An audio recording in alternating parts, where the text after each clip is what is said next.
तो चलिए बिना किसी देरी के इस खौफनाक कहानी की गहराई में उतरते हैं। आज के इस एक्सप्लेनर में हम एक बेहद भयानक सच्ची घटना और प्राचीन काले जादू के एक डरावने रूप का विश्लेषण करने वाले हैं। ये कहानी एक ऐसी घटना पर आधारित है जिसे सुनकर किसी की भी रूह कांप जाए। तो दिल थाम कर बैठिए, क्योंकि हम इस पूरे रहस्य की तह तक जाने वाले हैं। अब जरा इस पल की कल्पना कीजिए। आप रात में अपने घर में हैं, दोस्तों से फोन पर बात कर रहे हैं और अचानक उनमें से कोई पूछता है, क्या तुम्हारे आसपास कोई बच्चा रो रहा है? अजीब है ना? किसी को अंदाजा भी नहीं था कि यह मासूम सा सवाल एक खौफनाक सच्चाई का पहला संकेत बनने वाला है। यह बिल्कुल इस बात का सबूत है कि कैसे सबसे डरावनी चीजें अक्सर एकदम नॉर्मल तरीके से हमारी जिंदगी में दाखिल होती हैं। जयपुर में एक सस्ता फ्लैट। आइए इस पूरी घटना की शुरुआत से बात करते हैं।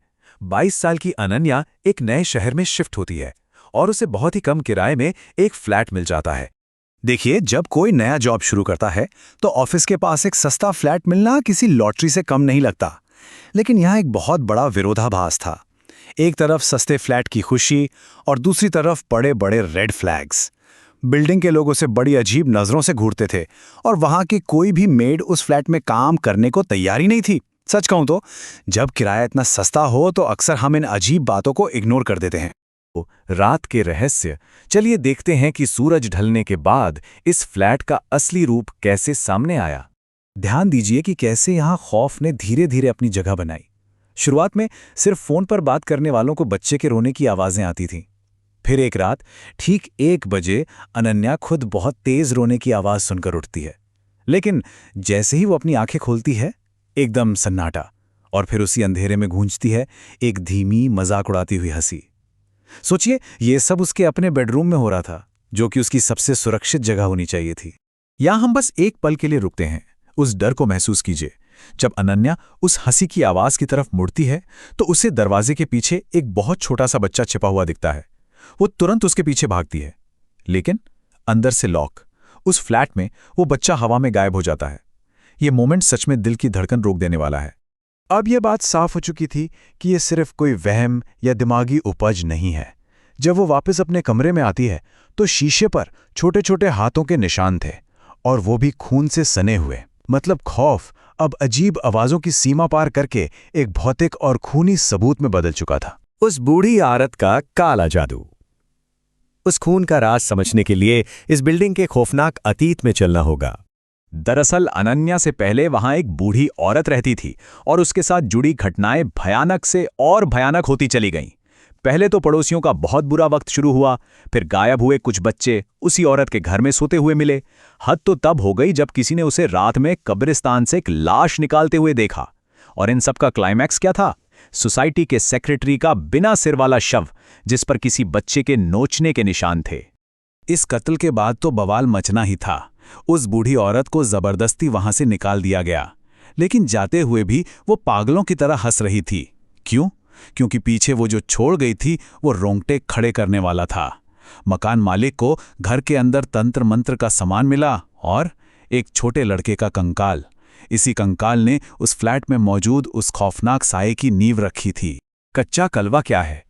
इस रात के बीच अनन्या इंटरनेट पर कुछ सर्च करती है और यहीं से हमारा मुख्य एक्सप्लेनर शुरू होता है। तो आखिर ये कच्चा कलवा है क्या? हमारी स्थानीय लोक कथाओं और मान्यताओं के अनुसार जब किसी 1 साल से छोटे बच्चे की मौत हो जाती है तो काले जादूगर उसे कब्र से निकालकर एक बहुत ही खतरनाक साधना करते हैं। वो उस मासूम की आत्मा को अपने वश में कर लेते हैं ताकि उससे अपना मनचाहा और डरावना काम करवा सकें। इस सच्चाई को जानने के बाद वो जो भी अदृश्य साया था वो अब एक ऐतिहासिक और बेहद खतरनाक शैतान लग रहा था। वो भयानक रात। अब जब हमें इस काले जादू का सच पता है तो वापस चलते हैं उस रात की तरफ। यहां से घटनाक्रम इतनी तेजी से बदलता है कि रूह कांप जाए। अचानक से फ्लैट की लाइट चली जाती है और अनन्या का दम घुटने लगता है।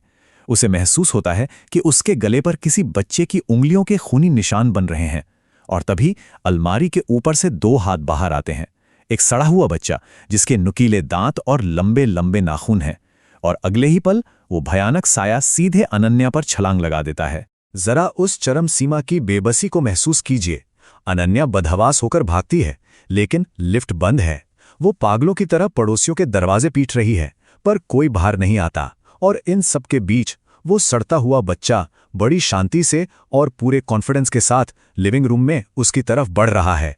सोचिए, ये कितना खौफनाक होता है जब मौत सामने हो और बचाने वाला कोई ना हो।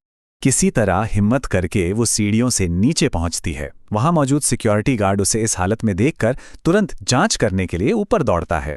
लेकिन कुछ ही सेकंड्स बाद एक खून जमा देने वाली चीख सुनाई देती है। मदद की वो जो एक छोटी सी उम्मीद थी ना, वो एक सुपरनैचुरल जाल में फंसकर वहीं खत्म हो जाती है। और उसके बाद का नजारा बयान के बाहर था। उस गार्ड की लाश ऊपर से नीचे आकर गिरती है। उसके गले पर भी बिल्कुल वैसे ही दम घुटने के निशान थे। जब अनन्या डरते डरते ऊपर देखती है तो वही साया बालकनी से झांक रहा था और उसकी आंखों से खून बह रहा था। बाद में एक पंडित ने भी इस बात को कंफर्म किया कि उस बूढ़ी औरत ने जिस आत्मा को वश में किया था वो अब हमेशा हमेशा के लिए उसी फ्लैट में कैद हो चुकी है। उस हादसे के तुरंत बाद अनन्या वहां से हमेशा के लिए चली गई। उस फ्लैट को भी हमेशा के लिए सील कर दिया गया।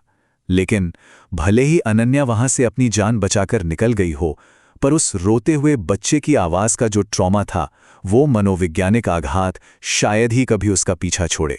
तो इस पूरे एक्सप्लेनेर के बाद एक बहुत बड़ा सवाल पीछे छूट जाता है। वो फ्लैट तो सील कर दिया गया है, लेकिन लोक कथाएं कहती हैं कि आत्माएं दीवारों और दरवाजों की मोहताज नहीं होती। हम और आप अपनी रोजमर्रा की जिंदगी में जिन इमारतों में रहते हैं, क्या पता उनकी दीवारों के पीछे कैसे कैसे खौफनाक राज दफन हों। इस बारे में सोचिएगा जरूर। इस कहानी में हमारे साथ जुड़ने के लिए बहुत बहुत शुक्रिया।